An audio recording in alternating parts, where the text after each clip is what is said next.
আমি বড়দেরকে ততক্ষণ পর্যন্ত সম্মান এবং শ্রদ্ধা করি যতক্ষণ তাদের চোখে আমার জন্য সত্যিকারের ভালোবাসা, আদর এবং স্নেহ দেখতে পাই।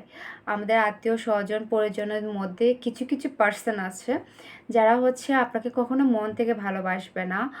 তারা সব উপরে উপরে দেখাবে। যদি আমি একটু কোনো করে টের পাই যে তারা এরকম কাজ করছে, আমিও সাথে সাথে পল্টিবাজ করে যাব। সাথে সাথে তারা যেরকম ব্যবহার করছে আমিও ঠিক সেরকম ব্যবহার করব। ইভেন আমি তাদেরকে এটা বুঝাই দিব যে আমি তোমাদের যে চালাকিটা সেটা বুঝতে পারি। ইভেন আমার এরকম আমার মাম এটাতে খুবই অপছন্দ করে, কারণ আমার মাম মনে করে যে হ্যাঁ ওরা করছে ওদেরকে করতে দাও, তোমার কেন ক্ষুধায় এসবের দরকার আছে মানুষের সাথে ঝামেলা ঝামেলা করার। না, আমার তো একটাই কথা, যে যেরকম তার সাথে সেটাই হওয়া উচিত, ইভেন আরও বেশি হওয়া উচিত। তুমি এরকম কাজ করবা, তুমি ডাবল ফেস করতে হবে আমার সামনে যদি হও। That's it.